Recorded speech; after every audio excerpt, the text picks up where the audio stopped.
Coucou, shalom famille, j'espère que vous allez bien. Moi, je vais parfaitement bien.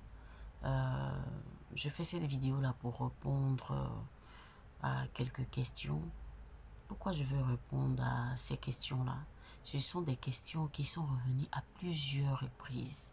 Beaucoup de personnes envoient ça en inbox. Comment discerner la voix de Dieu? Comment reconnaître la voix de Dieu? Comment reconnaître la voix de Dieu? Beaucoup de personnes m'envoient ça en inbox. Et la deuxième chose, comment reconnaître le don de prophétie et l'esprit prophétique? Voilà. Un prophète et le don, quelqu'un qui manifeste le don de prophétie à l'église, le don de prophétiser. Voilà. Le don de prophétiser et le prophète, le don prophétique. C'est deux choses différentes. On m'a posé la question, quelle est la différence? Ok, nous allons aller d'abord pour le discernement. Et comment reconnaître la voix du Hachem Adonai? Je prends un exemple simple. Je ne vais pas trop aller dans les écritures. Non, non, non, non. Un exemple simple, parce que le Saint-Esprit m'a dit, Pam, de la manière je t'ai expliqué, il faut expliquer comme ça aux gens pour que les gens puissent comprendre. Voilà. Donc, je prends un exemple pour vous expliquer. Tu as une amie de longue date. Une amie de longue date. Vous marchez tous les jours ensemble. Vous marchez tous les jours ensemble. Vous vous appelez, vous vous expliquez beaucoup de choses. Vous conversez à tout moment. Ou alors, tu as une connaissance. Tu as connu quelqu'un, ça peut faire, disons, un an. Et là, vous avez commencé à développer une amitié sincère. En quoi faisant? Vous voyant tous les jours. Vous voyant tous les jours. Quand vous ne vous voyez pas tous les jours, vous communiquez. Vous vous appelez, tout ça pour prendre les nouvelles. Vous causez tellement longtemps. Tu as fini par connaître la voix de la personne. Le jour où tu vas appeler la personne, et que ce n'est pas la personne qui décroche son téléphone, et que c'est une autre personne qui est à l'autre bout du fil avec le téléphone de ton ami, automatiquement tu reconnaîtras la voix.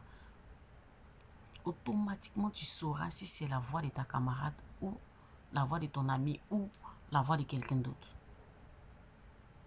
Je ne sais pas si je me fais comprendre. Tu reconnaîtras quelqu'un avec qui tu as pour l'habitude de converser. Pour l'habitude de converser, vous causez chaque jour ensemble. Tu l'appelles, tu connais la voix de ton ami. Le jour où tu appelles cette personne et que c'est quelqu'un d'autre qui décroche le téléphone, automatiquement tu sauras que ce n'est pas ta camarade qui a décroché le téléphone. Je ne sais pas si vous me comprenez. C'est comme ça, c'est simple. C'est aussi simple que ça. Quand tu entretiens une amitié véritable avec le Saint-Esprit, quand tu es toujours dans son intimité, quand tu pries toujours, tu es tout le temps dans son intimité, tu finiras par connaître la voix du Saint-Esprit. Il dit, mes brebis reconnaissent ma voix. Pourquoi il dit mes brebis? Il dit mais. Il dit mais. Il dit ce qui lui appartient. Quand tu ne lui appartiens pas, quand tu ne l'appartiens pas, tu ne peux pas reconnaître sa voix. Ça veut dire que ce qui m'appartient là, j'ai pour l'habitude de causer avec ces personnes-là. Voilà. On dit ton ami. On parle de ta camarade, quelqu'un avec qui tu as pour l'habitude de converser, de causer. C'est ta camarade, c'est quelque chose qui t'appartient. Et le jour où tu l'appelles et que tu vois que c'est quelqu'un d'autre qui décroche, automatiquement tu sauras que ce n'est pas ta camarade. Et comment tu sais que ce n'est pas ta camarade? Parce que ta camarade, tu as développé une intimité véritable. Vous causez ensemble. Tu as toujours entendu sa voix, tu connais sa voix, tu reconnais sa voix. Parce que chaque jour, vous êtes ensemble. C'est comme ça, en tant que chrétien, c'est vraiment mauvais de ne pas reconnaître la voix du Saint-Esprit. Ça veut dire que vous n'avez pas une intimité avec lui. Vous n'êtes pas vraiment profond avec votre amitié avec le Saint-Esprit. Parce que quand tu es dans une amitié avec quelqu'un ou bien avec le Saint-Esprit, à force d'être intime, à force de prier chaque jour, à force d'être tout le temps dans sa présence, tu finis par connaître la voix du Seigneur. Tu finis par discerner. C'est comme ça vient. Ce n'est pas quelque chose qui vient comme un don de discernement. Et puis, quand tu rentres dans la présence de Dieu, automatiquement, tu reconnais la voix de Dieu. Non. Dieu dit mes brebis. Il dit mes brebis. Donc, c'est des personnes avec qui il a pour l'habitude de causer, de parler. Ce n'est pas un don comme ça, bro, qui vient. Non. Quand tu parles de mes brebis, ça veut dire que je cause avec toi à tout moment. Tu es mon enfant. Voilà. Donc, c'est vraiment décevant de voir des chrétiens qui n'arrivent pas à discerner la voix de Dieu, qui n'arrivent pas à reconnaître la voix de Dieu. C'est que vous n'êtes pas intime avec Dieu. Cherchez à être intime avec Hachem Adonai. Quand tu es intime, tu reconnais sa voix. Quand tu es tout le temps dans sa présence, à tout moment tu es dans sa présence, tu vas finir par faire la différence. Quand Satan te parle, tu sais que ça c'est Satan, tu sais que ça c'est Dieu. Comme quand ta camarade, tu appelles ta camarade et que c'est quelqu'un d'autre qui décroche son téléphone, automatiquement tu sais que ce n'est pas ta camarade qui a décroché son téléphone, c'est quelqu'un d'autre qui a décroché son téléphone. Même quand Satan imite la voix du Saint-Esprit, tu reconnais que il est en train d'imiter la voix du Saint-Esprit parce que tu es intime avec le Saint-Esprit. Voilà. Je ne veux pas développer, rentrer dans la théologie. C'est aussi simple que ça. Le Saint-Esprit m'a dit, Pam, de la manière je t'explique, il faut expliquer ça aux gens.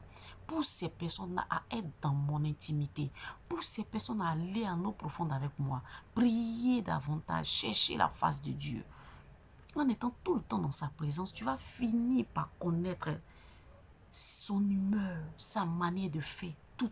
Quand le Seigneur n'est pas content, tu sais automatiquement. Quand tu regardes l'atmosphère, quand il n'est pas content, tu sais. Quand il est heureux, il est joyeux, tu sais. Voilà. Quand il est heureux, il est joyeux, automatiquement, tu sais. Donc voilà comment discerner la voix du Saint-Esprit, discerner la voix de Hachem Adonai, discerner la voix de Dieu. Voilà. Maintenant, quelle est la différence entre le don de prophétiser et l'esprit prophétique, le don du prophète? Parce qu'on m'a posé cette question-là. Ok. Le don de prophétie, Dieu utilise la bouche. Le don de prophétie, l'Esprit de Dieu vient dans une personne et il utilise sa bouche pour parler. La personne est inconsciente. Par moment, elle peut être consciente, mais elle n'est plus maître d'elle-même. Vous comprenez? Elle n'est plus maître d'elle-même. Elle n'a pas la maîtrise de soi. Voilà. Le Saint-Esprit utilise sa bouche. Le canal que le Saint-Esprit utilise, c'est sa bouche. Et là, il s'exprime. C'est lui qui rentre en elle. Ça, c'est le don de prophétiser dans les églises. Elle peut venir ainsi par l'Éternel, ainsi par le passé. Automatiquement, c'est Dieu qui parle à travers elle. Voilà. Et là, il utilise comme canal quoi? Sa bouche. C'est sa bouche qu'il utilise. Voilà. Maintenant, l'esprit prophétique, le prophétique, l'esprit du prophète, le don prophétique, il est différent. Dieu utilise les yeux du prophète. Voilà. Et voici les fonctions du prophète. Le prophète a la capacité de voir ton passé.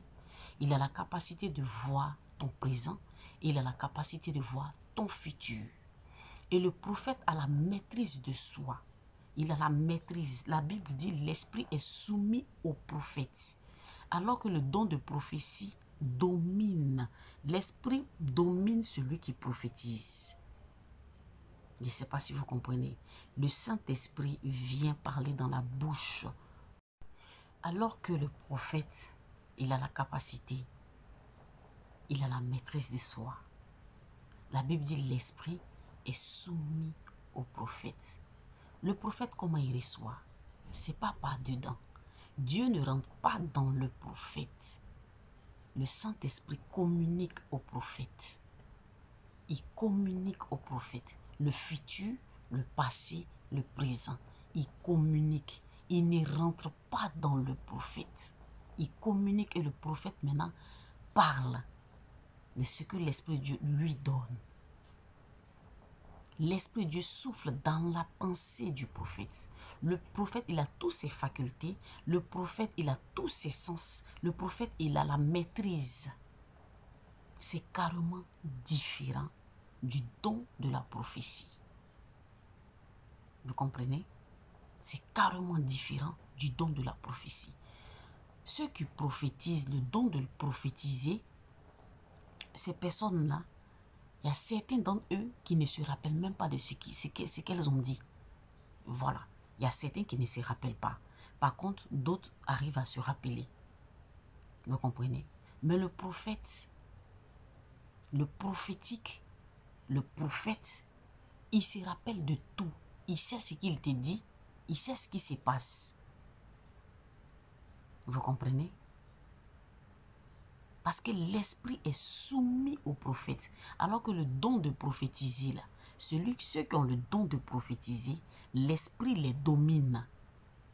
L'esprit domine sur celui qui prophétise. Or, le prophète, lui, l'esprit lui est soumis. Est-ce que vous comprenez? Donc, ceux qui ont le don de prophétiser, c'est la bouche que Dieu utilise. Mais ceux qui ont le prophétique, qui sont prophètes, c'est les yeux que Dieu utilise. Et leurs pensées. Parce qu'ils soufflent dans leurs pensées. Et eux, ils ont la maîtrise. Voici la différence. Vous comprenez? Voici la différence. Voilà. Shalom, shalom. Soyez bénis. Que le Seigneur nous aide à comprendre sa parole. Que le Seigneur nous aide à comprendre sa parole. Soyez bénis. Soyez bénis.